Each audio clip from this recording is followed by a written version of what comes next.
Hello everyone, welcome back to online lecture series on engineering thermodynamics. In our previous lecture we have finished chapter of exergy and today we are going to begin a new chapter. Our new chapter is vapor power cycle. Before starting our new chapter, we will revisit our previous topics of our previous chapter.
We started with availability or exergy balance.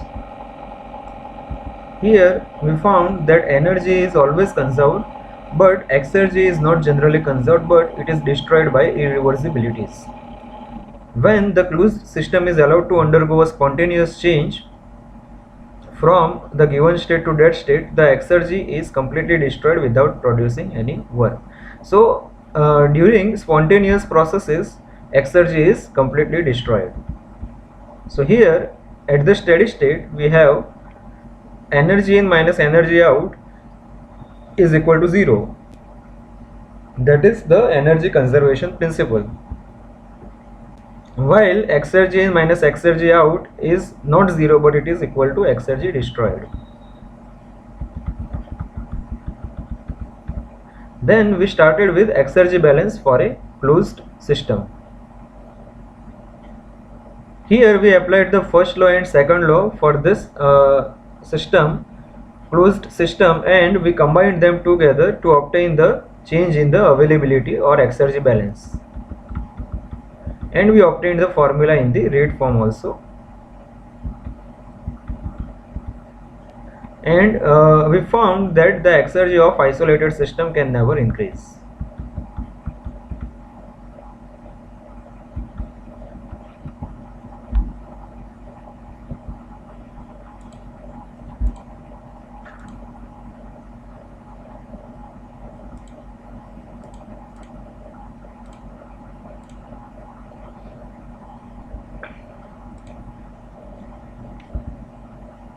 Our next theory was exergy balance for a closed system. So again we applied first law and second law and we combined them together.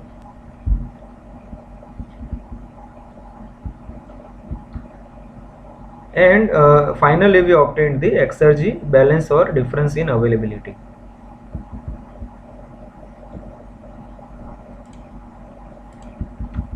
The next topic was second law efficiency, which is defined as the ratio of minimum exergy intake to perform the given task divided by actual exergy intake to perform the same task.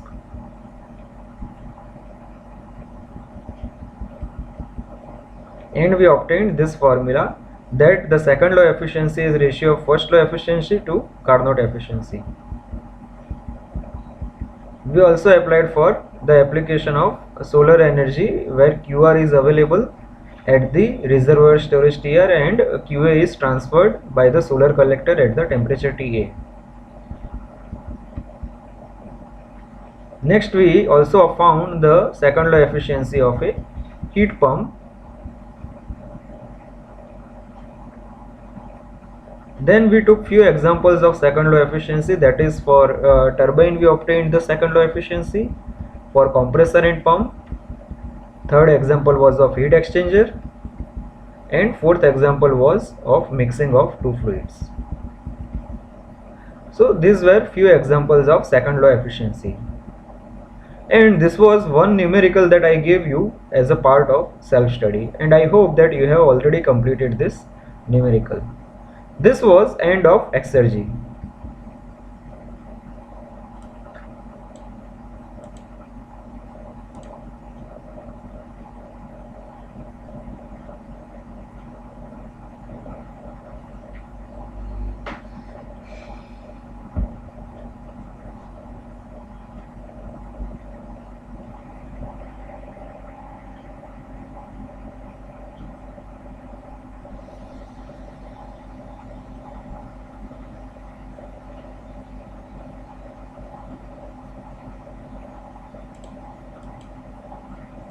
Now let us look at the syllabus that we have finished, and then we will start our new chapter.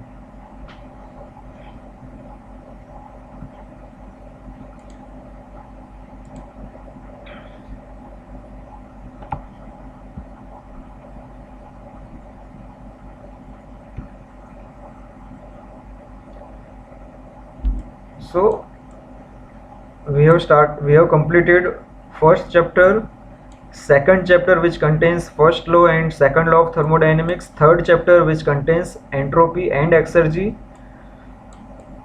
Now we are beginning fourth chapter, that is vapor power cycle, which contains not only vapor power cycle but also gas power cycles and refrigeration cycles. Once we finish this, we will go into the last chapter, that is combustion. So currently we are almost at the halfway mark, or more than 60% of this syllabus content is finished, and now we are beginning the chapter of vapor power cycle.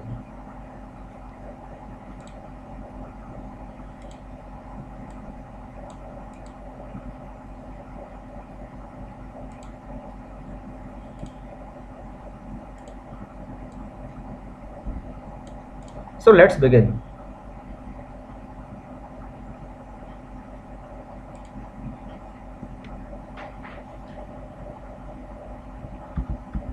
Our first topic is Carnot cycle.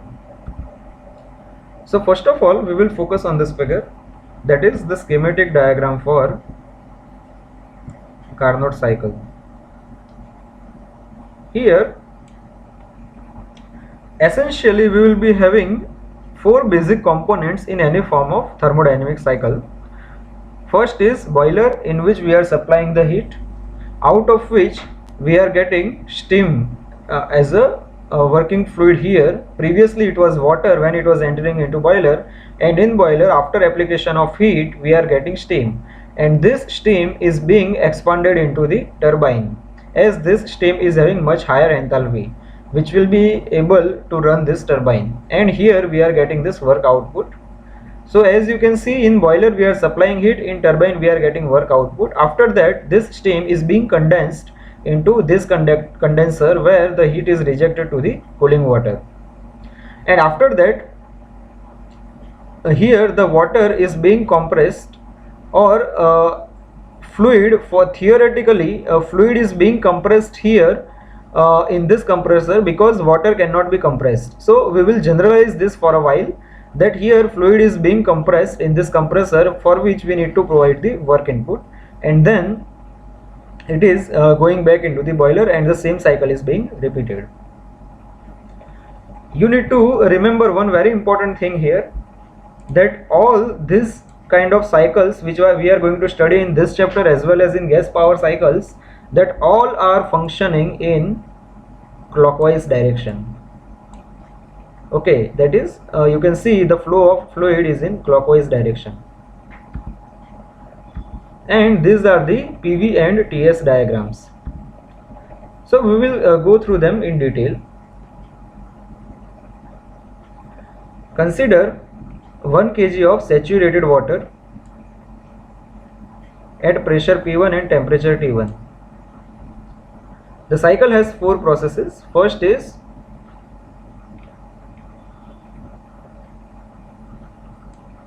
isothermal expansion.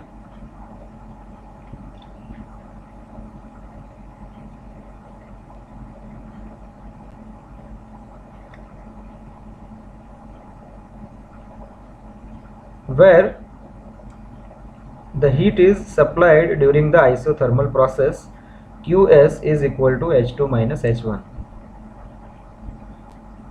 So currently we are discussing about this portion, that is boiler.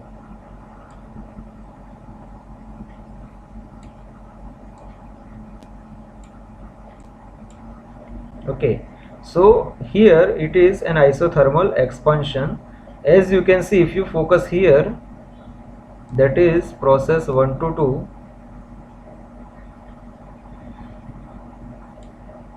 and here also process 1 to 2.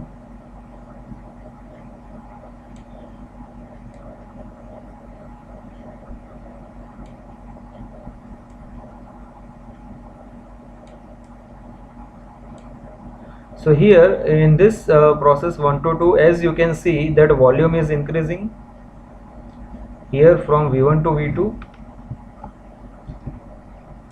Volume is increasing from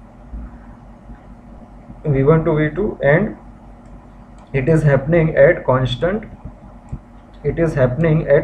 temperature. So it is isothermal expansion. Pressure is remaining constant during this process. So this is the part of boiler. Next is isentropic expansion, that is over here, process 2 to 3.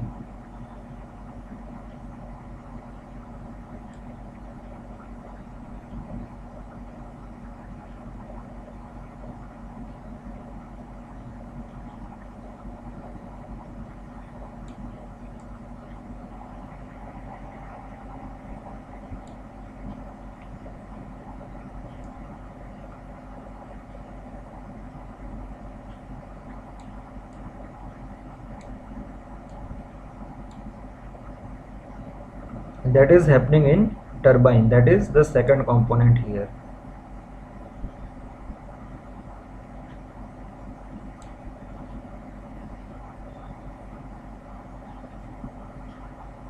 Here if you see, this is isentropic expansion where pressure is decreasing as well as volume is increasing.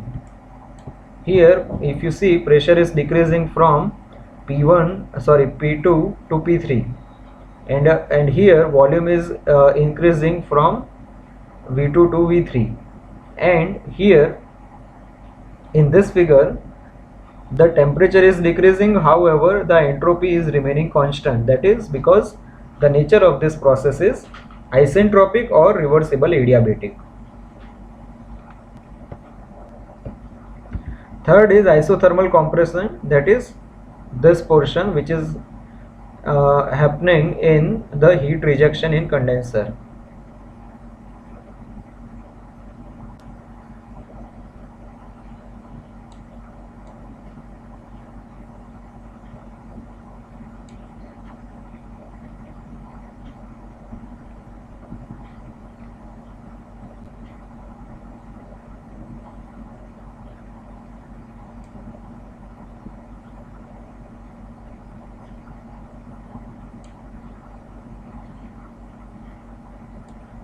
Heat rejected during the isothermal process, which is H3 minus H4, as we can see here, and it is completely a reverse process of boiler where we are rejecting the heat at constant pressure P3 equal to P4 and constant temperature T3 equal to T4, and here there is a decrease in entropy because it is a heat rejection process. And fourth is isentropic compression, that is happening from process 4 to 1.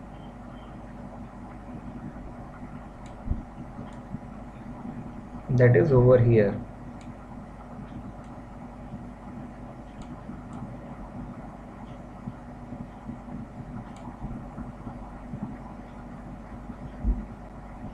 Okay, so this is all 4 processes happening in Carnot cycle. Now we will see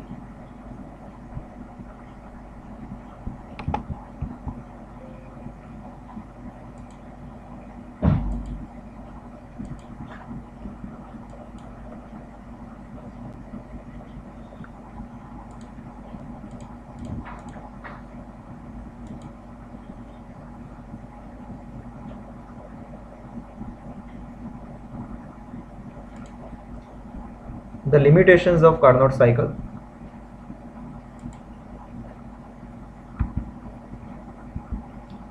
Here the Carnot cycle is hypothetical cycle because it is impossible to make a steam engine working on the Carnot cycle.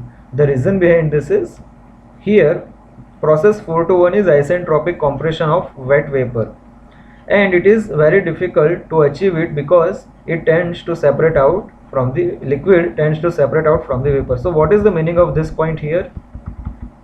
Here we are focusing on this part.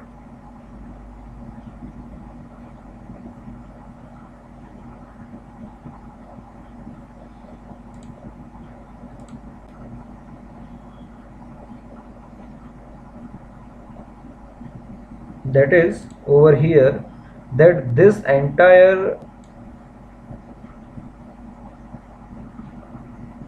compression which is happening from process 421 is in liquid plus vapor zone. That's why it is difficult to compress a liquid. That is this portion, this part.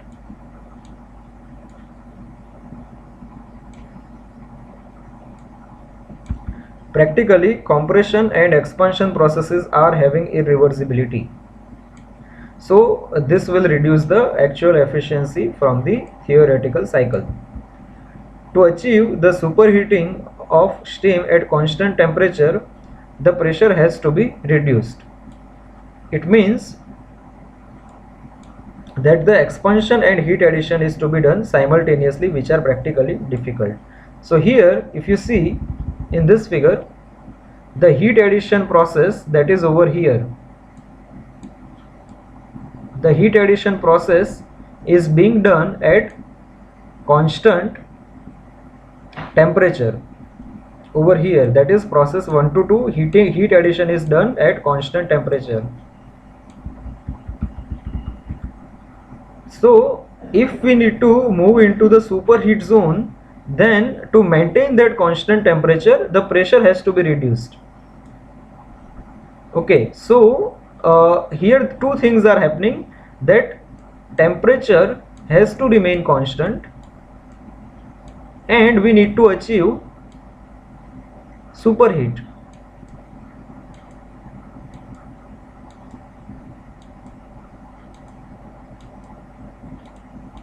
So for that purpose, heat addition has to be done simultaneously with expansion, and which is practically difficult. So these are the limitations of Carnot cycle.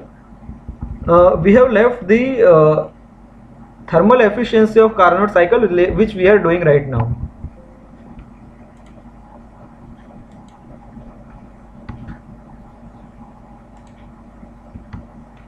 So let's go into our virtual board.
So for a while we will only focus on PV and TS diagram, and we will do this very quickly. So first of all,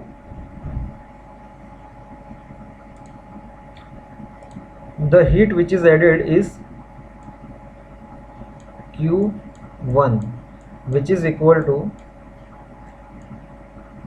H2 minus H1, which is equal to, see, the temperature is common here, so T1 into, wait,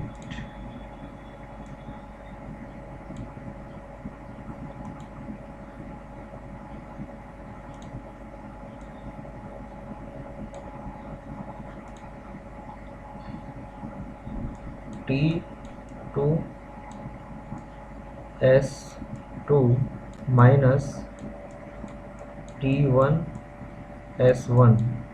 So here T1 is same as T2, so T1 equal to T2 S2 minus T1 S2 minus T1 S1.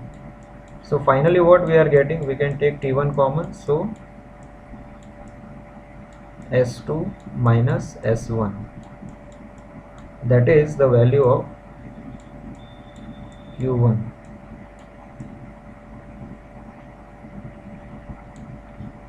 And now Q2 is equal to H3 minus H4, which is equal to T3 S3 minus T4 S4, which is equal to, here T3 is same, so T3 S3 minus T3 S4, which is equal to, let us take T3 common, so here we are getting S3 minus S4.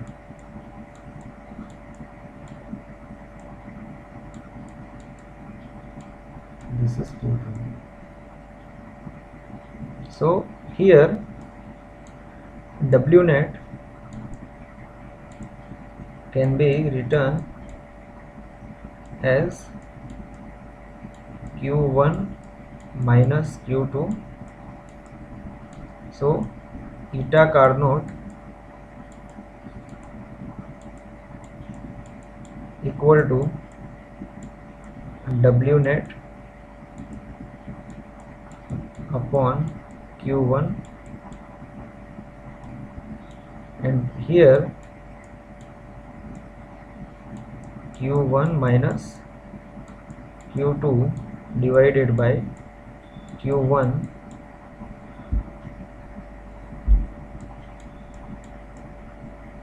so here we are getting 1 minus Q2 by Q1, which is equal to 1 minus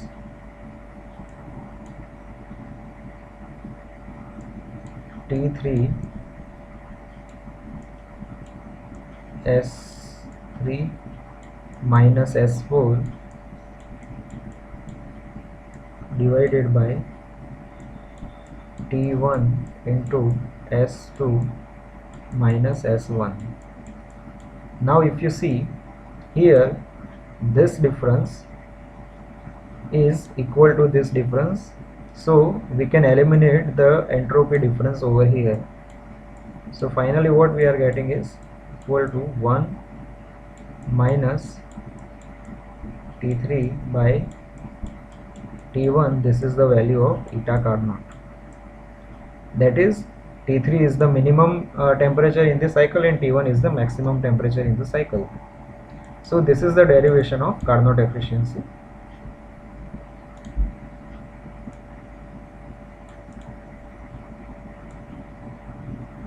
We can copy this.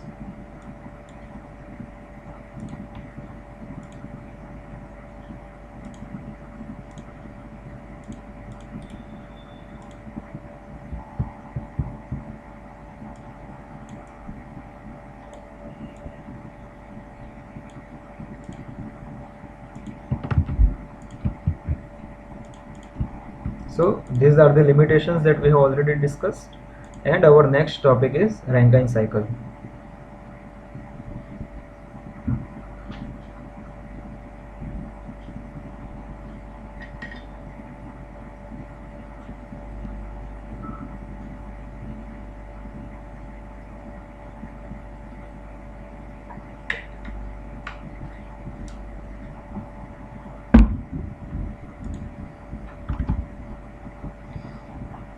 So these are the four basic components of Rankine cycle, and if you see, there is only one difference that we are getting, that is for pump. In our previous cycle, that is in Carnot cycle, we were having compressor. Here we are having pump.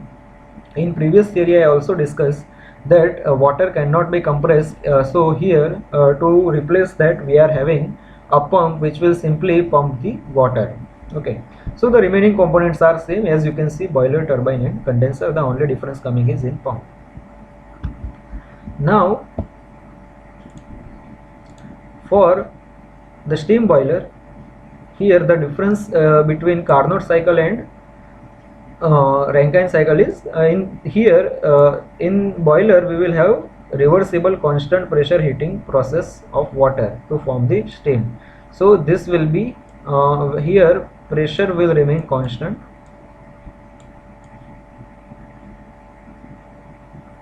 Okay, for turbine the ideal process would be the reversible adiabatic expansion of the steam. That is, here S will remain constant.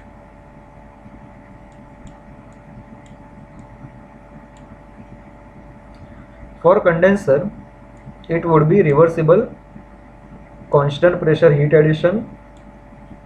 That is, here also pressure is going to remain constant.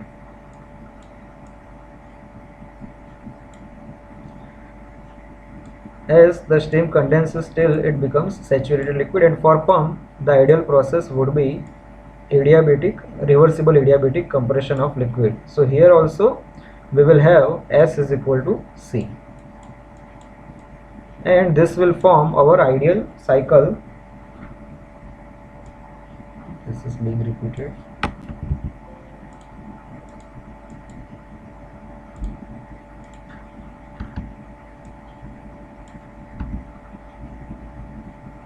So this will be our ideal cycle.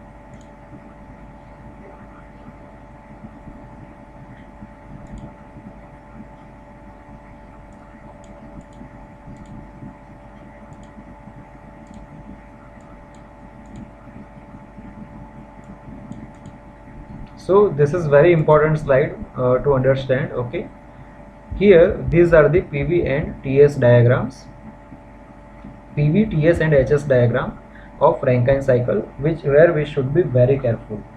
So here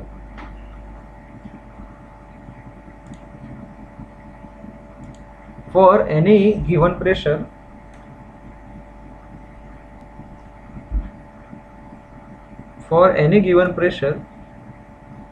the steam approaching the turbine may be dry saturated, that is at state 1. So this statement up to 1, the dry saturated location is this, that is denoted with 0.1. Okay, or it can be wet, that is state 1 prime, that is over here. It can be inside the liquid plus vapor region, or it can get superheated, that is state 1 double prime, that is over here. Okay, but the fluid approaching the pump in each case is saturated liquid, that is state 3. So this state is remaining same, that is state 3. To repeat this part, the same will be seen on other two diagrams. That, as you can see, point 1 is purely dry saturated point, point 1 prime is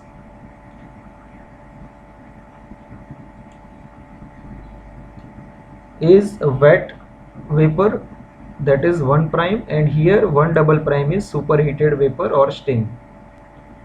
Okay, this point. Now if you see the same in HS diagram, that one is dry saturated, one prime is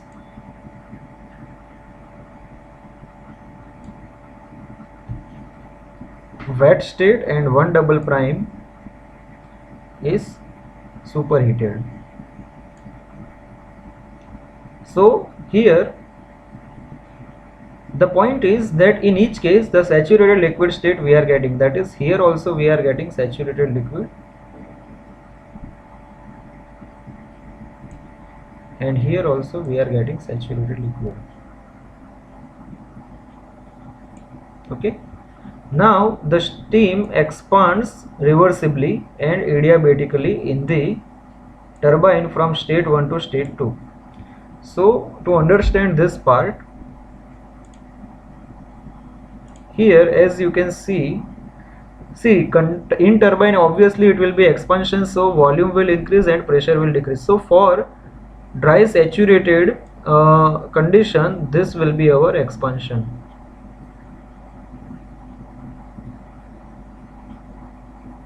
That is over here. For the same can be seen over here that expansion is isentropic or reversible adiabatic. So we will observe a vertical line like this.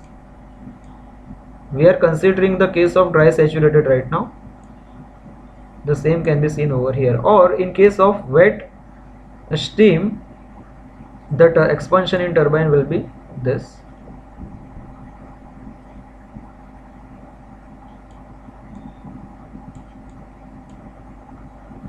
Here it is this.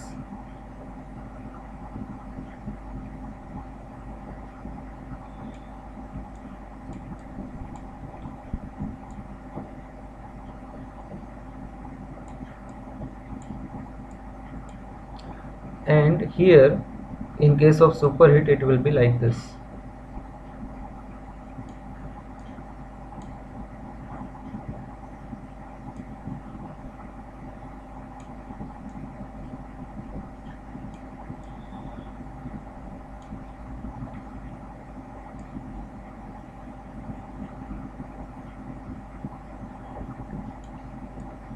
Okay, so now these are the expansion processes. Now the steam leaving the turbine condenses to a water in condenser reversibly at constant pressure from here to point 3. So this portion is again condenser part, which will end up at only point 3, which is purely liquid. So what does condenser do? It converts the entire steam into pure water or liquid.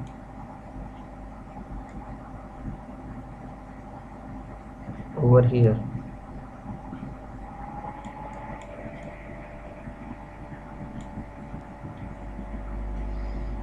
And water at state 3 is then pumped back to state 4 reversibly and adiabatic, that is over here.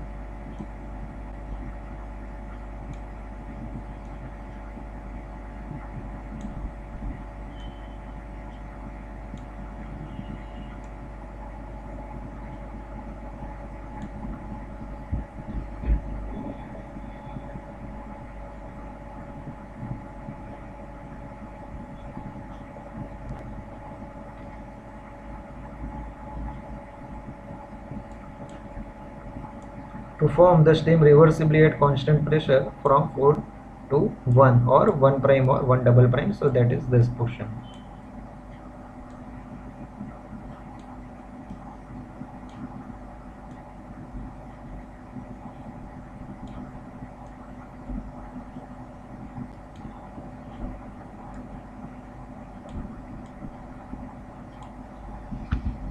So now we will quickly go through SFEE, that is here in case of boiler it will be H4 was at inlet, enthalpy at inlet, plus we have added Q1, and finally we are getting heat H1, enthalpy H1, that is the final enthalpy at the exit of turbine. So we can write down Q1 is equal to H1 minus H4. Similarly SFEE for turbine gives So H1 was initial enthalpy at the entry of turbine. After that, out of that we are getting work output, and exit enthalpy is H2. So here we are getting work output, that's why it is on the right hand side. Similarly, now WT is H2 minus H1, and similarly SFW for condenser will be, here it was H2 is equal to, we are rejecting it, that's why it is equal to Q2 plus H3, that is final enthalpy. So Q2 is equal to H2 minus H3, and then SFW for pump gives H3, that the enthalpy at the beginning, plus WP. Why plus WP? Because we are adding energy, or we are providing work input, that's why plus WP is equal to H4. So finally WP is equal to H4 minus H3. So here the efficiency of Rankine cycle can be given by W net upon Q1, where W net is WT minus WP, where H1 minus H2 is WP and H4 minus H3 is WP as per our previous slide, divided by Q1, that is heat input H1 minus H4. So here this is the pump work, H4 minus H3.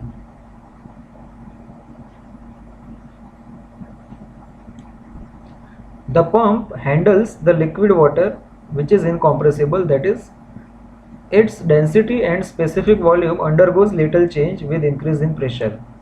So for reversible adiabatic compression we can utilize this formula. We have seen this in chapter of entropy, that is TdS is equal to dH minus VdP, and here this portion, that entropy is remaining constant, that's why we are not considering this. So delta H is equal to VdP, delta H is equal to V into delta P. And finally for that pump we can write down H4 minus H3 is equal to V3 into P1 minus P2. Why P1 minus P2?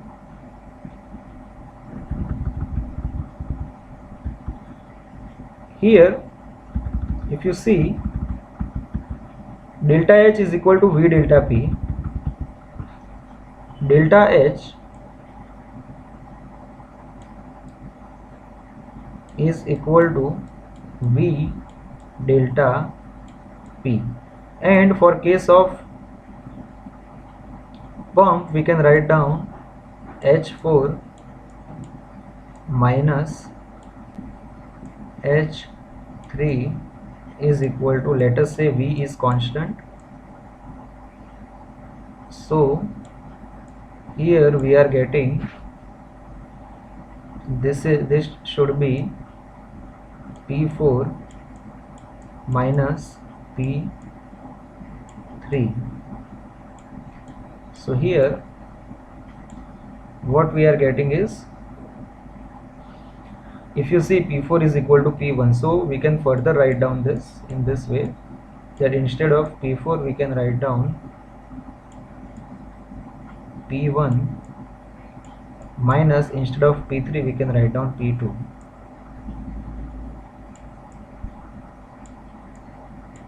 So this is the final thing that we are getting, H4 minus H3.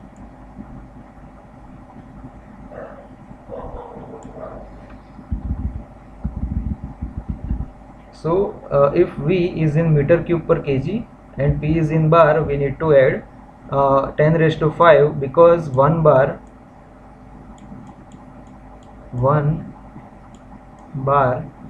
is equal to 10 raised to 5 Nm inverse 2. So usually the pump work is quite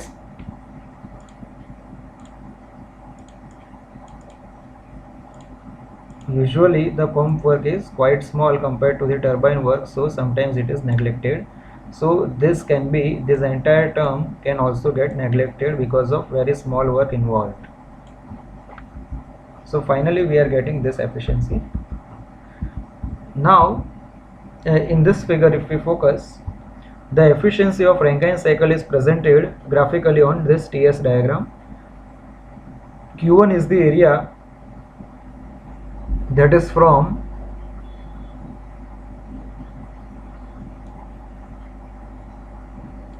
1 5 to 6, 6 to 4, and again going back 4 to 1 here. Okay, now Q2 is proportional to 2 5 3 6, that is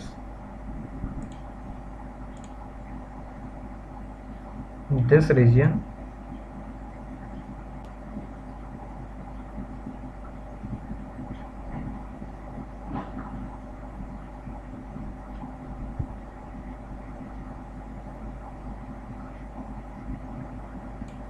and finally the W net value will be 1 2 3 4 area. Let us denote it. That final area is this.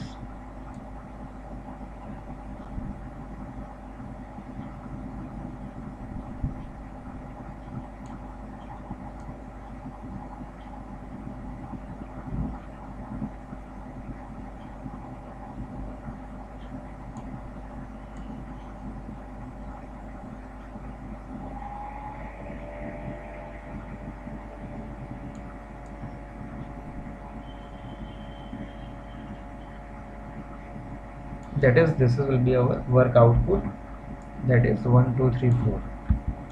Now the capacity of steam plant,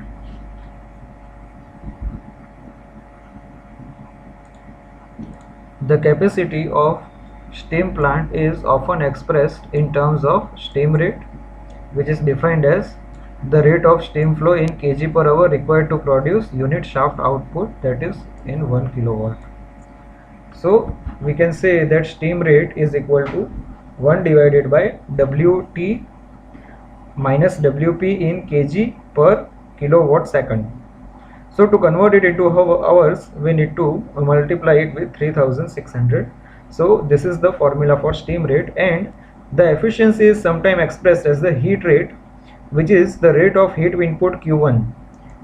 The rate of heat input Q1 required to produce the unit work output in 1 kilowatt. So heat rate is given by this formula, that is 3600 Q1 divided by Wt minus Wp, and if you see carefully, then this ratio, that is Wt minus Wp upon Q1, is eta cycle, that is efficiency. Now our next theory is losses in actual vapor power cycle.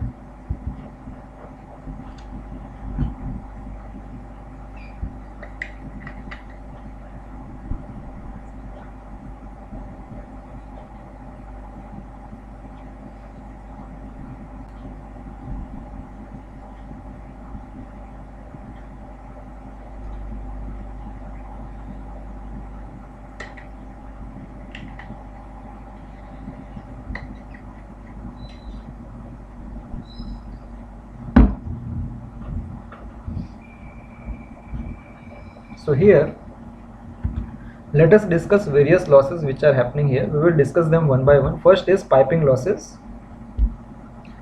So the pressure drop due to friction and heat loss to the surrounding are the most important piping losses. Here state 1 prime and state 1, that is this point,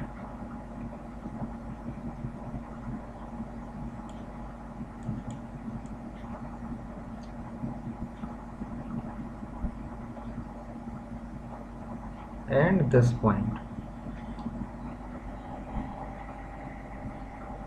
represent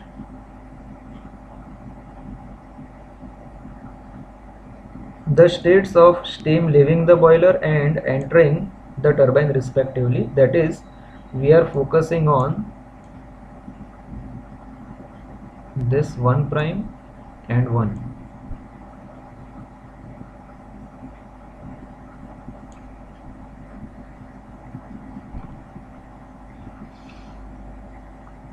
1 prime and 1. So here obviously it can be seen that P1 prime is greater than P1. So what is happening over here, that if you see that the pressure at the exit of boiler was higher than the pressure at the entry of turbine. So while the steam was passing through this pipeline that is connecting between boiler and turbine, there were frictional losses and heat losses. That's why the pressure has been reduced. So because of that, actually it was at the boiler exit it was at 1 prime, but because of these losses it has gone to only 0.1, which is the lower pressure than the P1 prime.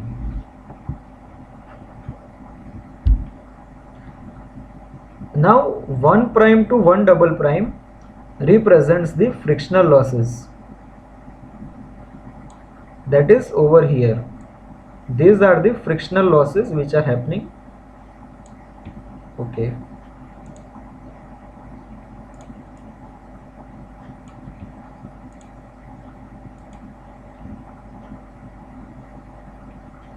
So there are two things which are happening here. See, first is the frictional loss and second is heat loss.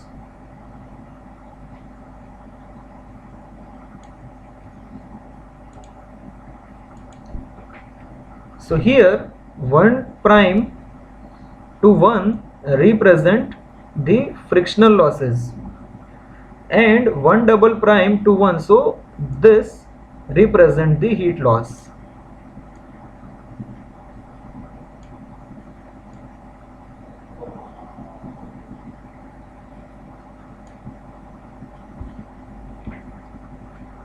So this is the two way we have.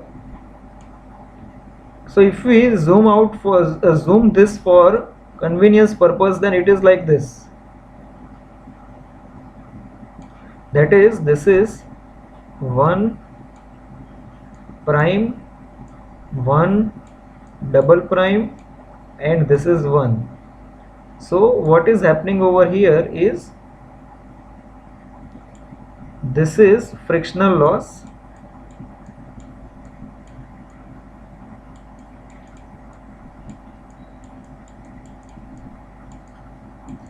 and this is the heat loss. Okay, so I am trying to explain this portion over here, that the thing which is happening over here is this, that this is 1 prime to 1 double prime is frictional loss and 1 double prime to 1 is heat loss. So let me still draw the direction for you, that it is in this way happening. Okay, so let me erase this part.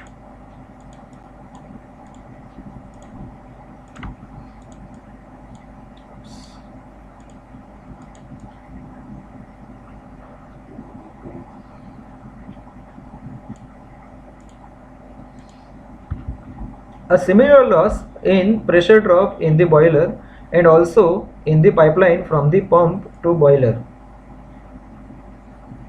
So we are discussing about this area, that is this region, which is exactly similar to that of this region. Okay, so we are not going into much detail of this because exactly similar way it is happening.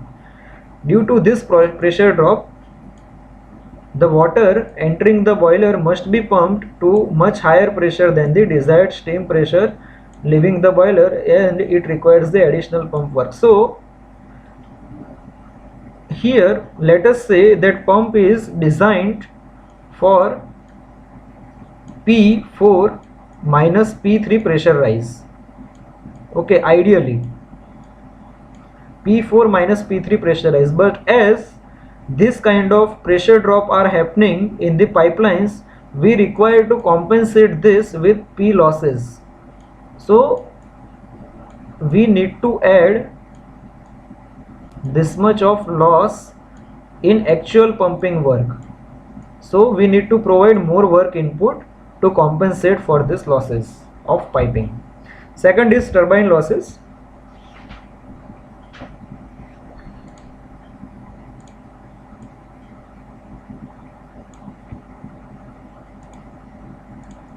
The losses in the turbine are associated with frictional losses and heat losses to the surrounding. The SFEE for turbine is given by this, that is H1, that was over here,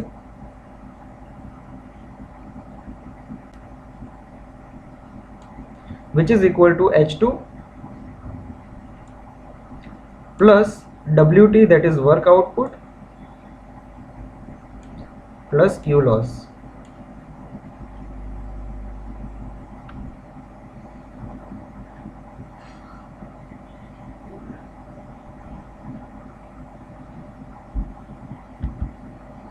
So finally WT is equal to H1 minus H2 minus Q loss.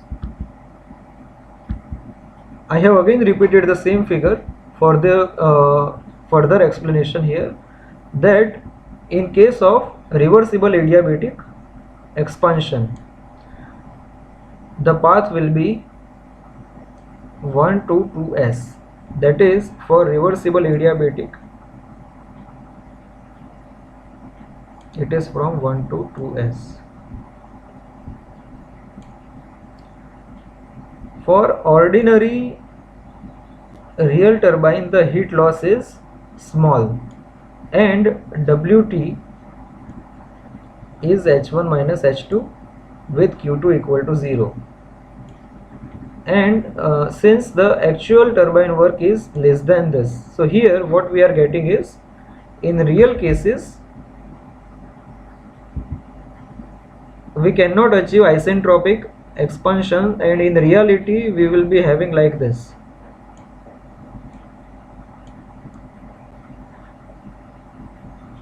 That is, we will end up in 2, because there will be some entropy generation because of irreversibilities present in turbine. However, if there is heat loss to the surroundings, then H2 will decrease. So if heat loss is happening in turbine, then there will be a decrease in entropy. So there are chances that we may end up at point 2 prime. Why? Because heat loss to the surrounding. So to explain this part, see what is happening here, that if it is from 1 to 2s, it is isentropic.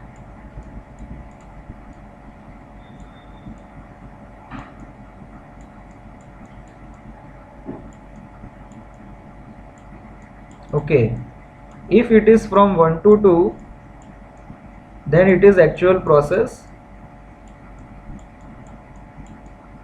that is with irreversibility.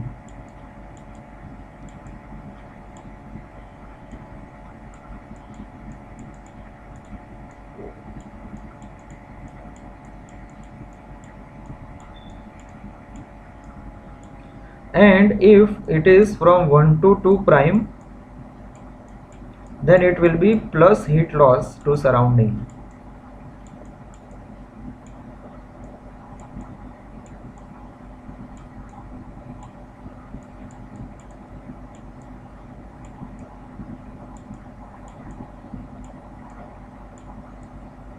Surroundings, okay.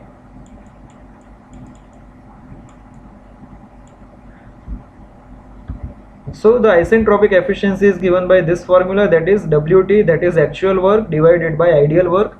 Ideal work in this case will be this, that is H1 minus H2s.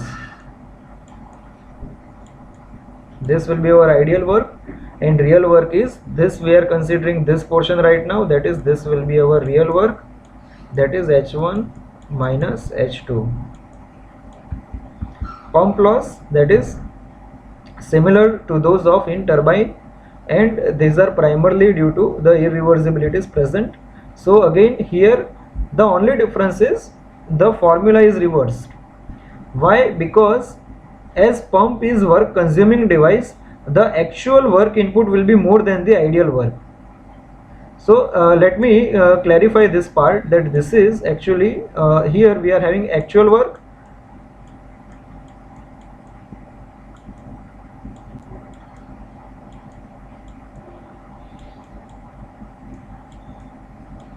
divided by ideal work.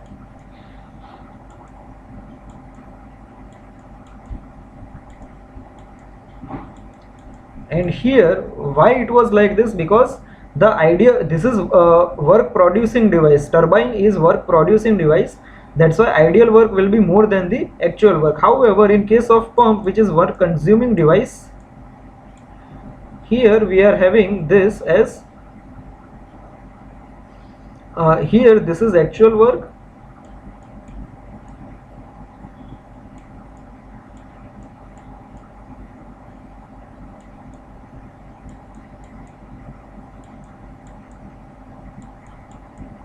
divided by, that is in the numerator it will have ideal work. Why? Because actual work will be more than the ideal work in case of pump, and we have already discussed this in our previous slide.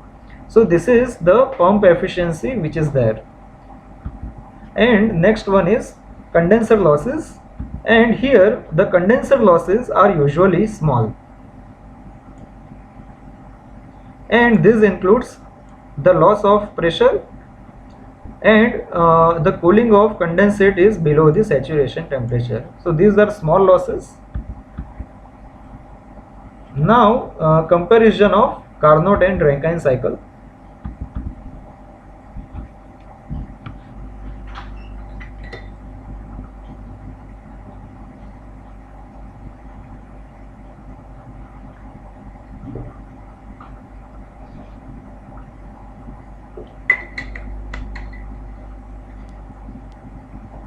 And we will discuss this topic in our next lecture.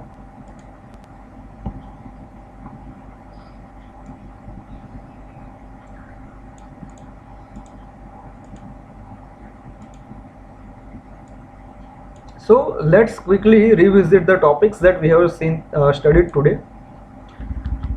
Today we began with Carnot cycle, which is the most ideal cycle, and here it contains 4 processes, that is isothermal expansion, isentropic expansion, isothermal compression, and isentropic compression. We derive its thermal efficiency, that is given by 1 minus T3 by T1, that is T3 is minimum temperature in the cycle and T1 is the maximum temperature in the cycle. Then these are the limitations of Carnot cycle. The next topic is Rankine cycle, which is the only difference that we are getting is the compressor is replaced with pump, and in the boiler and condenser we are having isobaric processes, that are constant pressure processes.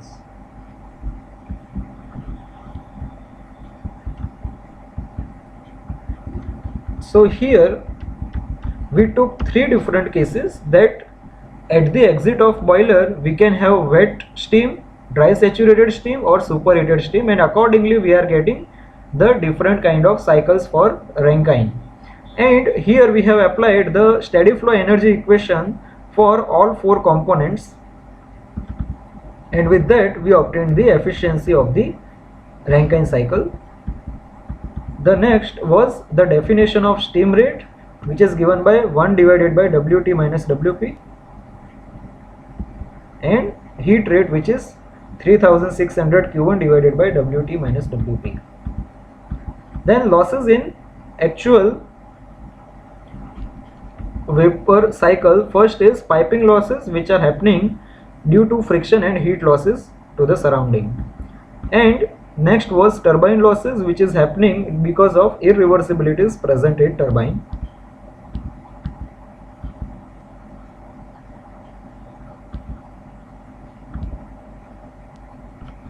Second was turbine losses. Here the isentropic efficiency is given by H1 minus H2 divided by H1 minus H2s, which is equal to actual work upon ideal work.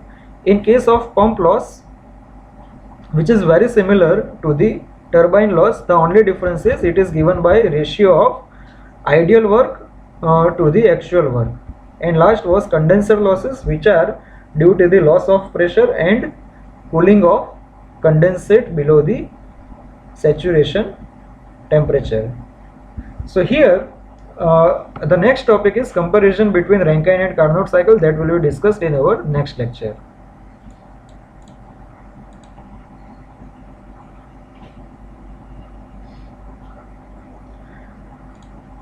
So this is the end of today's lecture. Thank you for watching this video.